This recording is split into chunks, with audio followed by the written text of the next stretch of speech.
Hey guys, it's Mary Beth out at the Environmental Discovery Center. Hope you guys are having a great day. Today we're out here with Hope Camper from the local chapter of the Master Gardener. She's going to be out here today helping us kind of get our gardens ready so that we can attract some really awesome pollinators.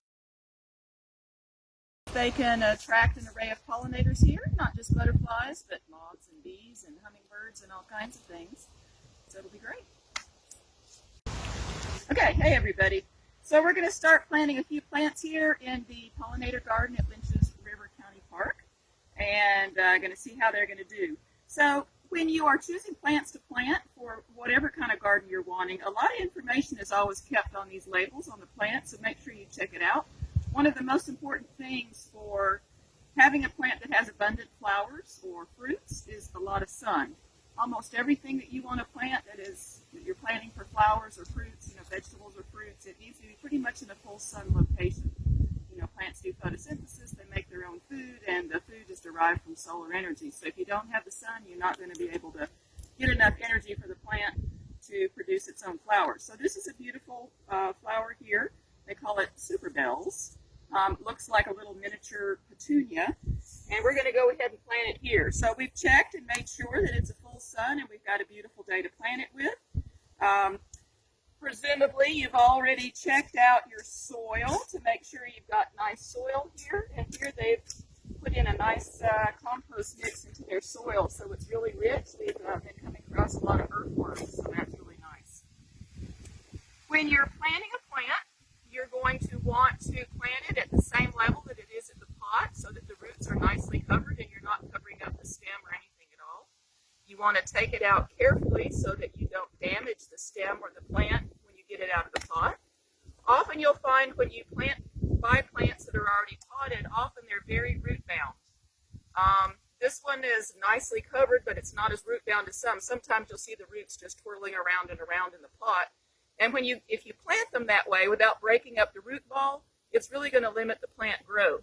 So you need to get in the habit of kind of breaking the root ball a little bit, kind of loosening up those roots so they have the ability to expand out.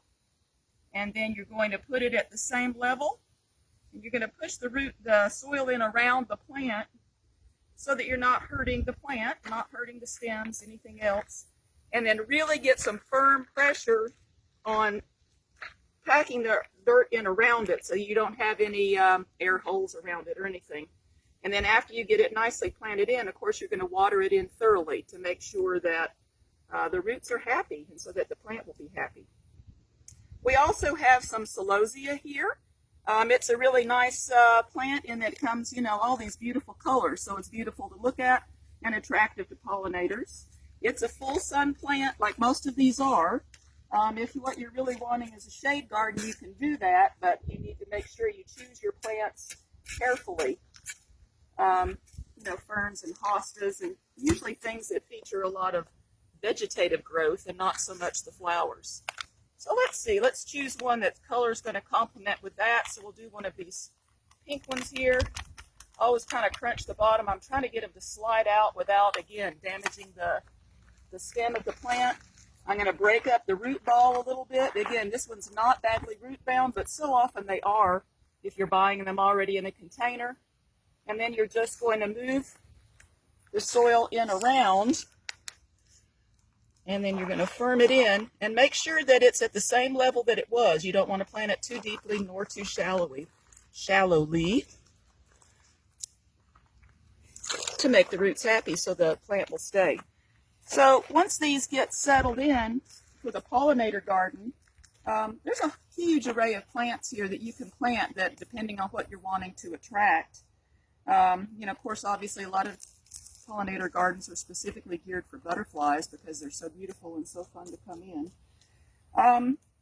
So flowers, whether they have a throat like this, which is sometimes more, attractive to things like hummingbirds or insects that have, proboscis that goes down into a throat, and other ones like daisy-like flowers, daisies or like sunflowers, that whole family. Those are very attractive to butterflies. They have a bunch of teeny tiny little flowers in their head. Let me get an example of that family. Over here they have some dahlias. And this is in the composite family, sorry. But you can see these many, many, many petals on the exterior. That's attractive to us, and it will attract the attention of a pollinator. But where they really get the pollen is in the center here. This is where the pollen's located, and the nectar and anything that any kind of pollinator would really be interested in. So if you're planting something like a daisy or a dahlia or a zinnia, or this a huge family, these ones that have the open center are the most attractive for pollinators because that's where they can get their goods. So let's see if we can get this one planted.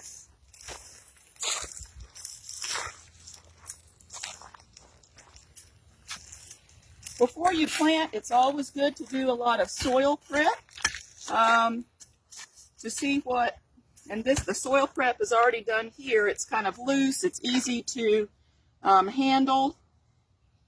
There's a lot of organic matter in it. If you're not sure, if you're starting a garden and you're not sure of the quality of your soil, you can always take a soil sample and mail it off to the Clemson Extension Service, and they'll tell you about the acidity and the nutrients that you have. And again, we're measuring here to make sure that this is going to be right at the surface, not too deep, not too shallow, and just kind of push the dirt in around the sides and make sure it's nice and firmly compact. And we're going to have our beautiful flower bed.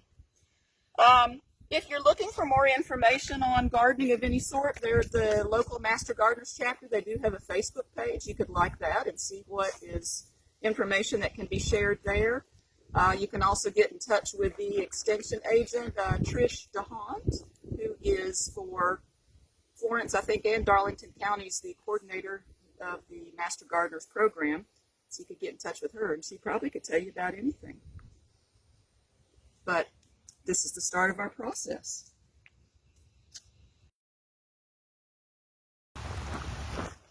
Hey everybody, hey, we're about to plant another one in the pollinator garden here at Lynch's River County Park. This is phlox, which is a gorgeous example of a flower that pollinators really love. While we were sitting here waiting to plant it, we had some butterflies visiting it, so that's nice. But I had mentioned before about being careful about plants that are root bound. This on the bottom, so it's still in the pot that we got from the nursery. You can see that the roots have grown through here. This is a pretty good example of what is just pretty commonly seen when you're buying potted plants from the nursery. You have to be careful. So these are roots, and this looks like I'm damaging the plant, but I mean, maybe I am, but the fact is you want to make it so that it will thrive where you're planting it, which it won't do if it's really root bound. You have to break up the root ball, and so it might be damaging it slightly now, but it'll give it the ability to recover, and the roots spread out in the pot. It makes them harder to get out of the pot because it's all wound in there. Sorry. And I would love to get this out without hurting the plant. Sometimes you have to actually cut the pot off the plant. There we go. Yeah, so here's one that's very root bound. So sometimes you have to actually get little pruners and cut into the root ball, because these are, you want these roots to be able to spread out into the soil and not to be contained here in this tiny little ball, because this is a big plant and it will come back year after year and it can continue to expand, but it can only do that if it's got a sufficient root base. So it looks like you're being aggressive in killing it, but you're really trying to help it. So we're breaking it up here, just making sure we can get these roots out, and then have a nice deep hole. And go ahead, and I want it a little deeper. I want it just the surface of that soil.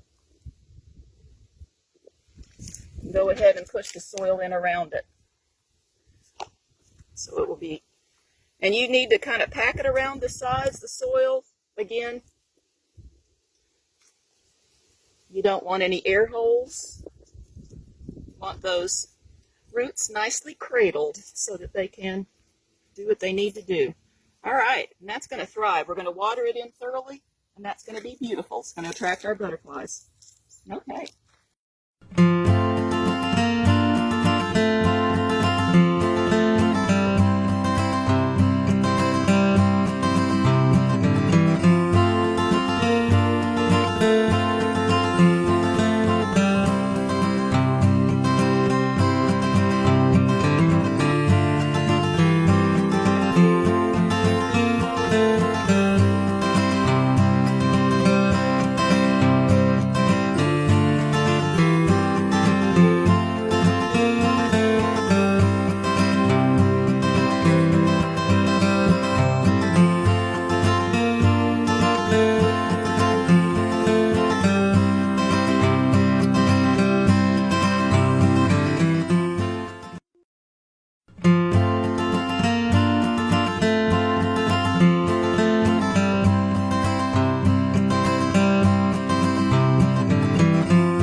right, guys, thank you so much for joining us. We hope you enjoyed this video. We want to say a big thanks to Hope for coming out and helping us.